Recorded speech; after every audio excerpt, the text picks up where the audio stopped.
hopefully a long series of late night ArtBytes. So it's a brand new program that we're launching and inviting artists in the community to come in and basically have a forum for presenting their work that is about bringing art and technology together in different ways. So we've got a great lineup of artists tonight. I'm going to, this is the only chance I get, so I'm going to do a little PR for this space.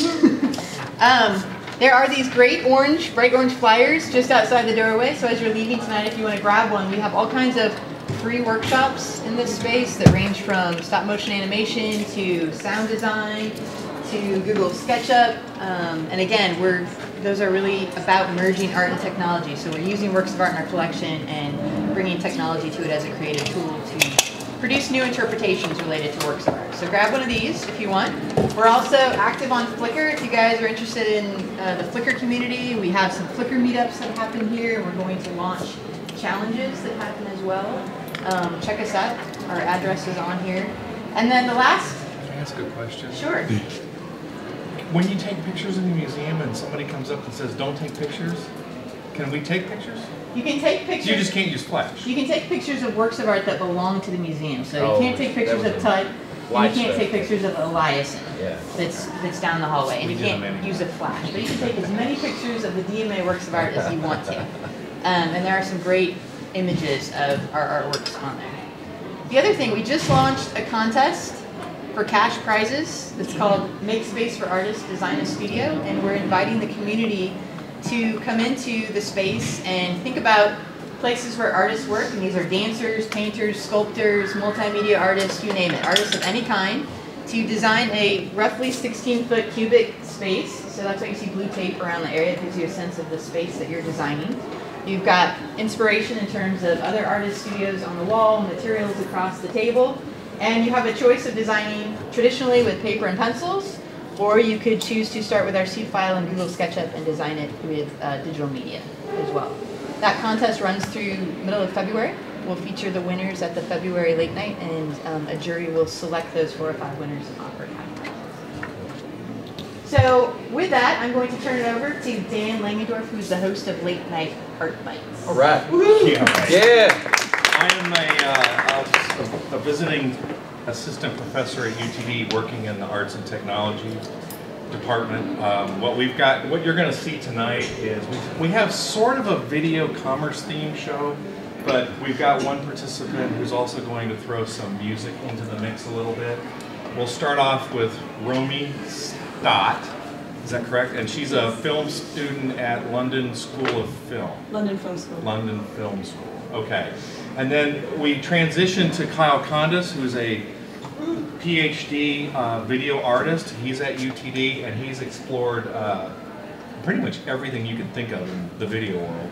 So I'm not sure what he's going to show today, whether it's Second Life work or machinima, doing the video inside a video game, turning that into video. I think that's one area you had worked on. Sort of. And then we've got sort of on the other end of the spectrum is Mike Stevens, who is a multi-camera director and a musician. He represents sort of the corporate side of the picture. And so we're going to see how the two sides actually interact together. And he's working on a project where he's been working with artists to try to figure out ways of publicizing them and for them to get their works and their name out there in ways that have a little higher production value than just putting a film on YouTube. And there's a real challenge on this. And then we'll finish off with Karis Dondelli. Karis is here. He's a music producer who's also a student at UTD. And he works in some animation, but you've been doing music now for 4 or 5 years, and he's got like 400 pieces out there.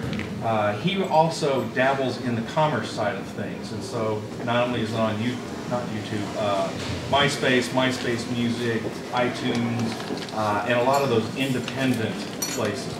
So what we're going to do is everybody gets to talk about their work. They're gonna show their work, talk about it. We'll have brief questions and answers on their work, and then at the end, I want to bring them all together to talk about some of the commerce side of things and how they see making money and how this digital economy is changing. So, Romy.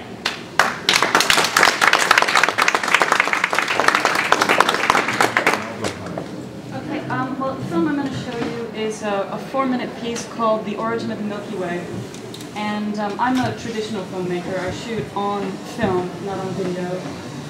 But even within that, really digital processes have become so much a part of the motion picture industry. Anymore, it's very rare to have somebody cut on a print.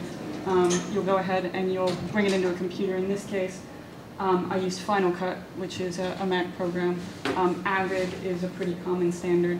A lot of times you'll use what's called a digital intermediate, which is where you actually you shoot on film, then you digitize all of the film using what's known as a TK or telecine process, which converts it into video. Then you import all the video into a computer. You edit it on the computer. Then you do all of the grading, which means you can change the colors. You can change the film speed. You can change the brightness. You can't change the contrast, really, unless you want to get into a lot of money.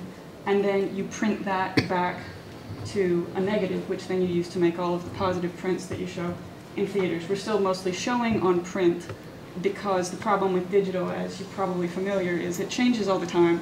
And if you don't have the right codec, you can't play it. And if you don't have the right region code for your DVD, you can't play it. And if it's PAL and you have an NTSC player or a CCAM player, or you don't have any electricity, but if it's on film, it's just running and you shine a light through it. It's great. Everybody can do it. It's wonderful.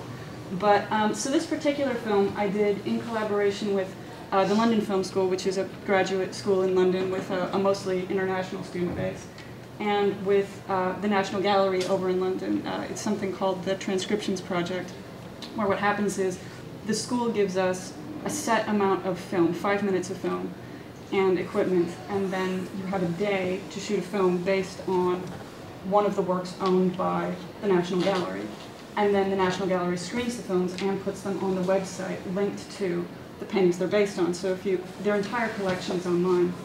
And then if you go and you view the painting, there are little links to our films, and then there's also an animation school that's done a lot of cartoons with them.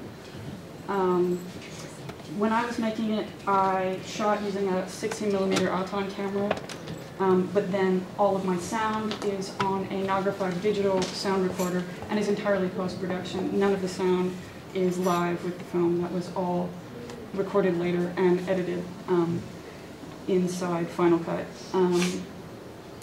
Then the credits are all made in Photoshop and After Effects, because if you're working digital, you might as well use your digital tools. The music was composed by Charlotte Bray, who is a student, well, actually she just graduated from the Royal College of Music, also in London. Because kind of the advantage of putting film on the web is everybody can see it, but the disadvantage is you have to be very, very careful about music rights. So in this case, that means getting everything specially composed, because if I wanted to use something that other people could hear, it's one thing to say, can I play this for my school, can I play this for a few festivals? It's another thing to say, can everybody in the world see this at any time? So I'm going to go ahead and show you the film, and then I might talk a little bit more about how it's being on the internet changed the way I did things.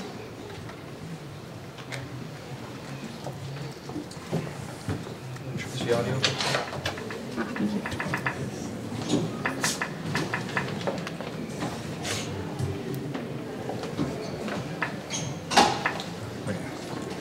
Do you want the lights off, or? That'd be great, yes, thank you. Can you snap the lights? Yeah. And I don't think I can make this full screen, unfortunately. It's okay.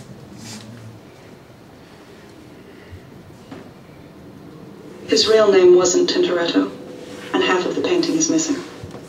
His father was a dyer named Robusti. The painting disappeared during the 30 Years' War. Only the top half resurfaced. You can tell there's something missing. The bisected cupid, the milk spraying down, the way Juno's foot strains at the bottom of frame.